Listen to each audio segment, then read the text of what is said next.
Fala, torcida tricolor. Hoje é sem firula, sem abertura, sem nada. Hoje a gente vai falar diretamente do assunto importante que é Soteldo. Soteldo tá lesionado. Isso aí é complicado, mas eu não acho que isso vai afetar nossas chances no Mundial. Por quê?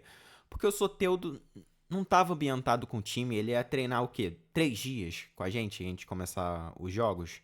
Então, assim, e primeiro, esse primeiro jogo com o Borussia, ele não seria útil, porque o Borussia, a gente vai se defender e a gente precisa de ataque e de velocidade nas pontas. Então, o Serna seria a opção melhor. E talvez o Canóbio numa opção de, tipo, tentar segurar e defender bem.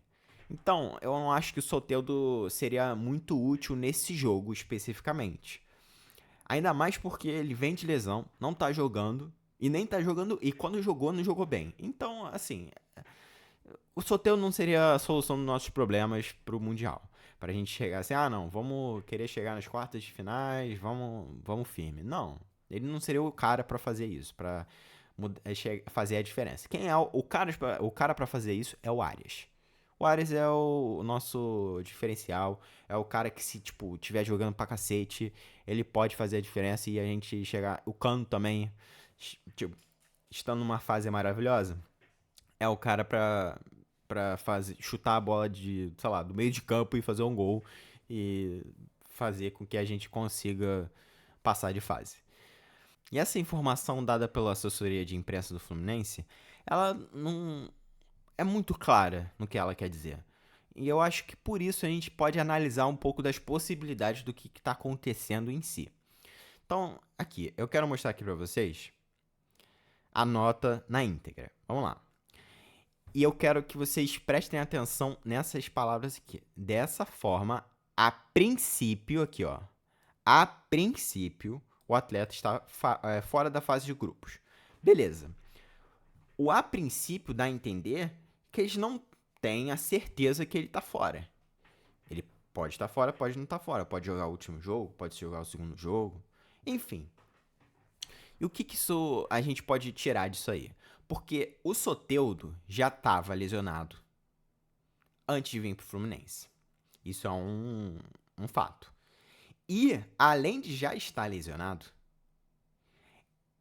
a gente tem informação do clube do Santos, que não é uma informação oficial, mas informação de setoristas do clube, que a fisioterapia, a parte médica ali, tava chateada com o Soteldo dele estar jogando, ele estar participando dos jogos pela seleção. Então, assim, o que a gente pode estar tendo é simplesmente a lesão, a informação, né, que a gente pode estar tendo, é simplesmente da lesão que ele já tinha quando ele estava jogando no Santos, e a gente está descobrindo aqui da gravidade dela. E ele estava jogando com ela, mesmo assim, fazendo parte da recuperação e estava jogando. Isso é uma opção. A segunda opção é, ele já estava se recuperando da lesão e ele se machucou de novo no segundo jogo, porque a gente está tendo a informação que ele saiu com dores no segundo jogo, que ele jogou o primeiro tempo e saiu no intervalo. Isso seria a pior das hipóteses, porque aí se ele tava já em parte de recuperação e ele lesionou ou ele agravou a lesão dele, que ele já tinha, isso é um problema, aí ele vai demorar um tempo grande, eu não acho que nem ele, talvez ele nem jogue o Mundial, porque, pô, a recuperação acho que é de 2 a 6 semanas, esquece.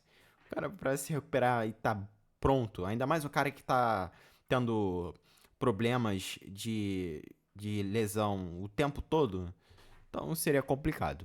O que eu tô na esperança, que eu acho, a partir dessa nota, é que ele já estava lesionado, essa lesão era isso mesmo, e ele tá na parte de recuperação dessa lesão, e ele saiu do jogo pra não, assim, para não piorar, pra não falar assim, vou segurar aqui porque tô sentindo que pode dar ruim.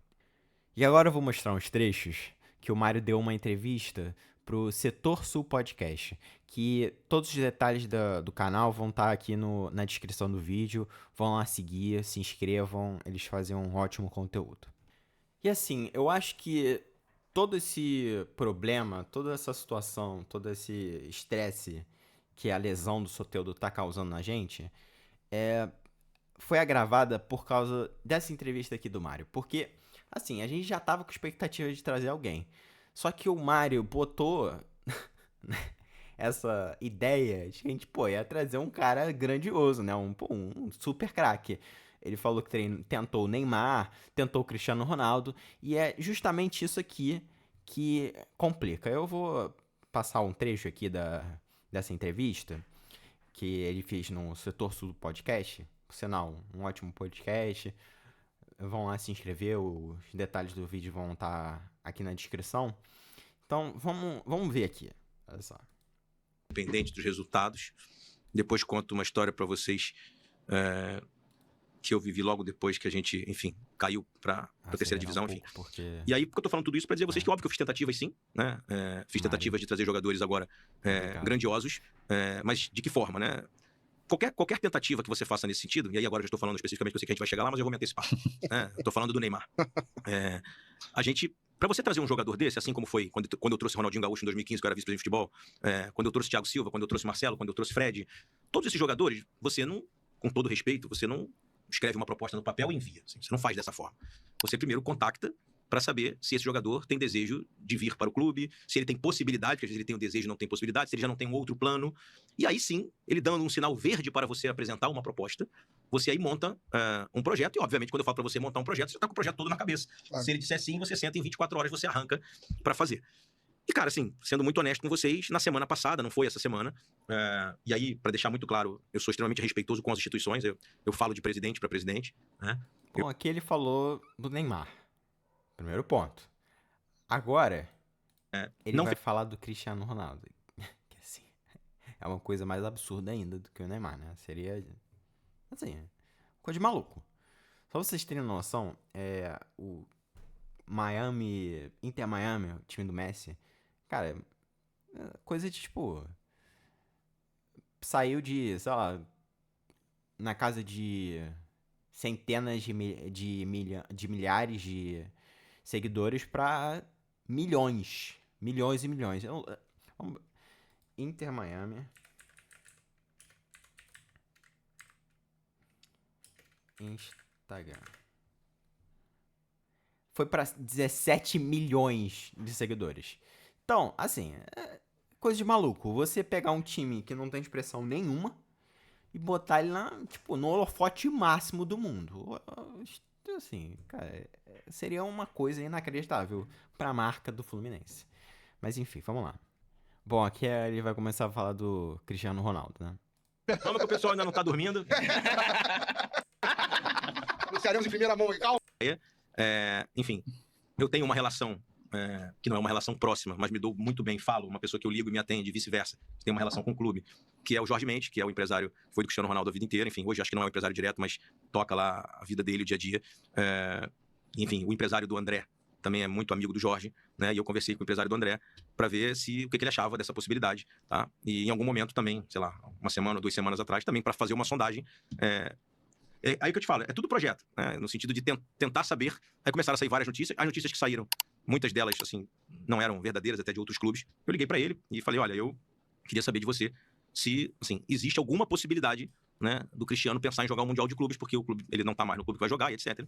Se ele falou com você, se ele comentou com você, ele foi muito claro comigo, falou, presidente, ele não tem, enfim, nenhum interesse nesse momento em jogar no futebol brasileiro, e etc. Eu não tô falando nem de questão de valores, porque se a gente for discutir valores, né, eu mais uma vez... Pra ele tentei, enfim. Não é no Brasil, é nos Estados Unidos e tal. Isabel. Se bobear, ele nem pisa no Brasil, né? Eu sempre tento, nessas situações, eu sempre tento ir numa questão que é diferente de parte financeira, que é uma questão de envolvimento emocional, de, enfim, de projeto no sentido de idolatria, né? Bom, além da loucura disso aí, né? Eu acho que a parte que incomoda é que ele falou isso enquanto a janela estava aberta. Então você cria mais expectativa no torcedor. Pra que isso, cara?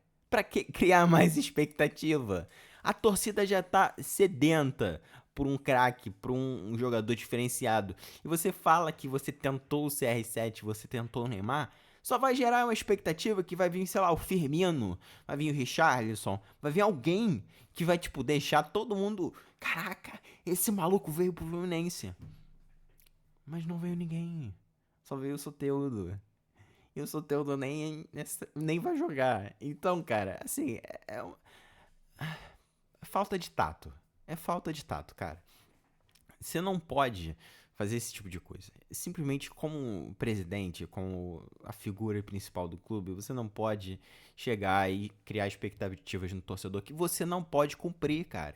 E é uma coisa que o Mário não faz, cara. Eu não... Assim, como, tipo, de contratação, ele sempre fala assim, não, o Fluminense tem uma folha, tem uma certa quantidade de dinheiro, não vamos gastar. Mas, porra, se você vai falar que a gente vai tentar, que tentou o CR7, tentou o Neymar, mano, pelo menos, quer falar que vai tentar esses caras? Fala depois que a janela fechou. Porque aí, olha só, não, gente, olha só, eu tentei, o Fluminense é um clube gigante, a gente vai tentar os maiores craques sempre, a gente não tem dinheiro pra disputar com os clubes que têm esse aporte financeiro gigantesco, mas a gente vai tentar fazer pelo projeto, blá blá blá blá, as coisas que ele falou ali.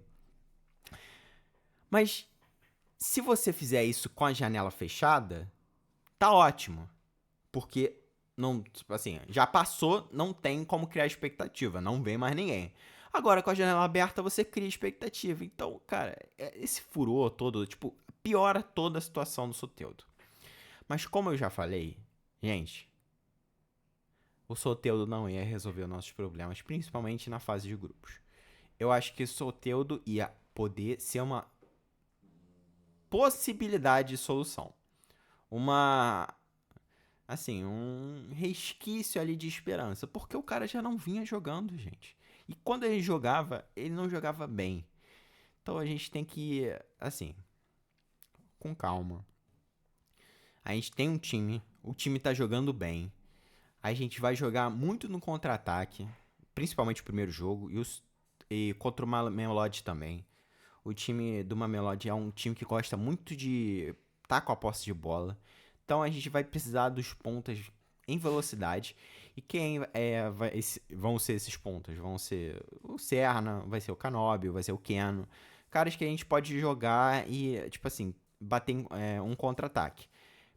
Com o Mamelodi, com o Borussia. O jogo que a gente provavelmente vai ter mais a posse de bola vai ser o jogo que a gente vai precisar achar espaço, que a gente vai precisar do X1, vai ser o do Ulsan.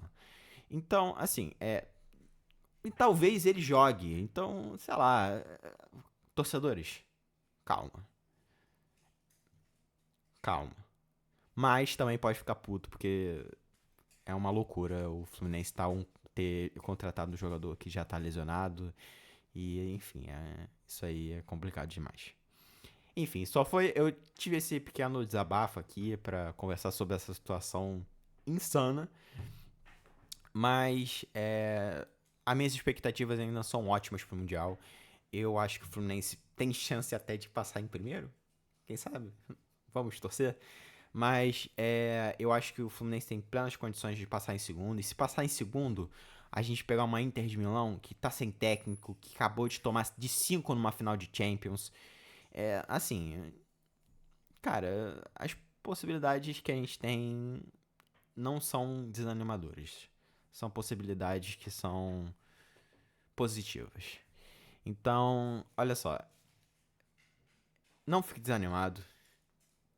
Vamos esperar começar os jogos começarem pra gente ver o que tá acontecendo. Beleza? Tamo junto e até a próxima.